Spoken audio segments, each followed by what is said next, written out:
wallaahi horto aniga madaxweynaha noloshan hore iskuma arkin. laba nin oo reer waaberi ah ama reer magaal ah ayaan isla ahayn oo isfahamto isla jaan qaaday oo reer magaal ah, laakiin xiriirkeena mar kasto aniga madaxweynaha personal ani isaga ma xumeen.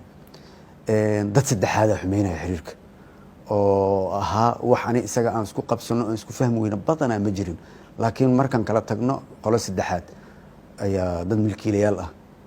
hadda xaaladda waa dhamaatay, dowladda soo socotana uga digaya milkiilayaasha in laga ilaaliyo, sababtoo ah waxaa meesha mas-uulka ah madaxweynaha head of state-ka ah, ra-iisul wasaarihina waa fulinta. haddii iyaga loo daayo way tashan karaan, waxna way xallin karaan. aniga madaxweyne Farmaajo 90% badanaa wax iskuma gafi jirin, laakiin waxaan moodaa markaan aan kala tagno in wax isbedeli jireen. isagii anigana raalli badanaa kama aheen. waa kula taliyey in fursad aan haysano aniga isaga aan kusoo noqono haddii 8 February 2021 la qabto ka hor. fursad fiican haysanay oo popular ah oo nadiif ah oo lagu soo noqon kare ama siyaasadda lagu sii wadi kare, laakiin waxaan moodaa talo xumo inay meeshaas nagelisay in wax lagu darso, waqti lagu darsado oon raalli laga ahayn, dalkana raalli ka ahayn, dalkana mugdi gelisay. markaas markii lagu darsaday waa la taliyey muslim iyo gaalo, hay-adihii internationalka Soomaaliya, saaxiibada Soomaalida ah, wadamada dariska kulli waxay soo saareen baaqiyo oo la leeyahay halaga noqdo maxaa la dhahaa lagu noqdo 17 September hala joojiyo extensionka.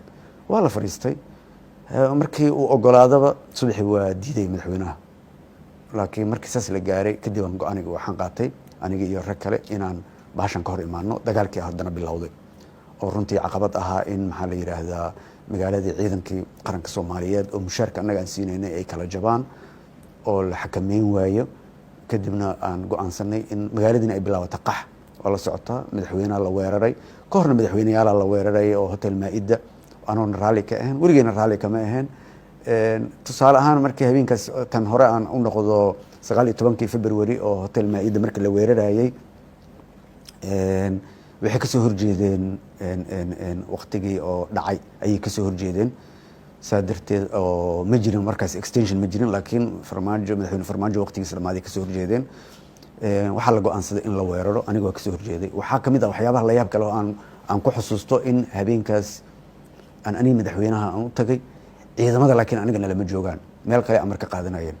ma raba hadda inaan dad eedeeyo, laakiin dad kale amarka bixinayay oo milkiilayaal ah ayaa hawshaan lahaa oo meeshaas amarka laga bixinaya. weerarku ka dhacay waa 19 February.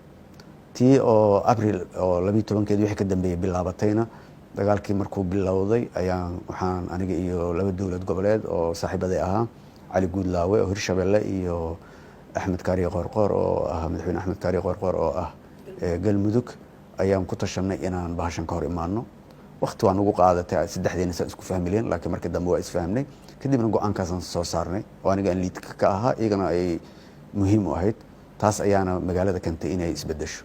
mudan ra-iisul wasaare, markii lagu magacaabay waxaa lagu arkayay qof lagu soo xushay in wixii la rabo laga sameyn karo, magacyada dadka kugu yeeraayeen, aragtidaas goorma isbedeshay? bismillaahi, waa walaashii Falastiin, waa run waaye. markii la raadinayo dadka dhan waa igu kaftamayeen, waxay dhihi jireen nin reerahaas maadaama 4.5 ay tahay siyaasadda, nin reerahaas oo qabooba lagu shaqaysan karo oo aan waxba qaniinayn hala raadiyo. waa run, waa kaftan waay. magacyo waa lii bixiyey, tusbaxaan magacyada lii bixiyo kamid ahaa, barafaa lii bixiyey, lehelo waa lii bixiyey. waxaasoo dhan waa alxamdulilah, waxyaaba oo dhibay ma ahayn, sababtoo ah aniga waxaan markasta ogaa shakhsiyaddeeda, aniga waa ogaa oo marnaba waxaan ogaa in waxaas wax lamid ah aysan waxba ahayn oo dadkan reactionkoodana oo san saameyn ugu lahayn, sababtoo ah aniga target aan lahaa ama hadaf aan lahaa. hadafkaasoo ah in aan dalkan doorasho geliyo ayuu ahaa. laakiin maxaa la yidhaahdaa labada dhinacba shacabka intooda badan iyo intii adiga la qabto fikirkaas iyo dhinaca kaleba fikradaas way qabeen, laakiin aniga markasta waxaa hadaf ii ahaa in doorashadan aan si sax u qabto, anuuna qofna ka hibaysan. mideeda kalena waxaad ogaataa waa laga fiican yahay inaad qof markasta dulmiso. Soomaalidu waxay jecel yihiin siiba dadkan xamar aan kasoo jeedo iyo agaarkooda in qofka markii la magacaabo isla markiiba seef la soo baxo ama dhagax qaato ama qarshada jabsado. xilli waxaan ku jirnaa maskax oo fiyow, caqli iyo siyaasad waa inay shaqaysaa. Waqtiga xoog bini aadanka xoog oo waxa ugu dambeeya u isticmaalo, marka xoog waa laga tegay, waa in qalinka u shaqeeyaa, maskaxda ay shaqaysaa. saas darteed waxaan markasta ana alla ku xiran, markastana allaan ku xirnaayo, inta badan alla dartiisan kusoo badbaaday anoo kaashanayo habeen iyo maalinba in aan dariiqa aan ka leexanin ayaa waxaa ka hadasha tan badbaadada. mar aad ka hadlaysay hotelka Afrika waxaa sheegtay in naftaada ay khatar gashay. dad badan waxay dareemeen in culays badani ku haysto, qaaraa ka walwalay, qaaraa su'aal iska weydiinay. maxay ahaayeen culeysyada amniga ee aad dareentay? walaalay dalkan saa u jeedid amniga dad gaar ayuu gacanta u galay. ka soo qaad imagine in Falastiin ay adoo ra'iisul wasaare ah dadkii amniga kaala shaqeynaya aysan sidaa rabta kula shaqeynayn oo ay dhibka qayb ka yihiin.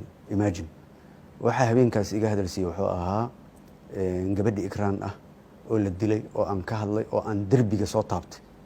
derbigii dadka ka dambeeyey waa u dhawaaday inaan soo taabto, dadka ka dambeeyey way diideen inaan maxaa la dhahaa kala hadlo. imagine gabadhii u ololeynaysa oo beledweyne lagu dilay. xildhibaanad Aamina. Aamina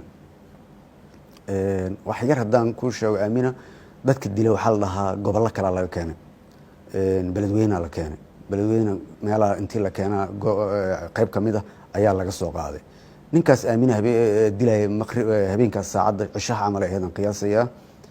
ma rumaysanaysaa 3 xildhibaan ayaa meesha martay oo kala duwan oo Aamina ka dambiye badan marka dhinaca shabaabka loo fiiriyo, ya oo ay ka mid yihiin gabdho, ay ka mid yihiin rag wasiire ka ahaa dowladda oo xildhibaannimada ah.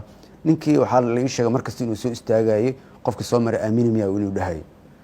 marka imagine Aamino intaan taariikhdeeda ka hayno mar ay kooxahaas oo maxaa la yidhaha argagixisada ama al-shabaab ay wax ka sheegtay meel lagu mahayo. yaa waa cid marka taarget garaysanaysa adii aan ku weydiiya.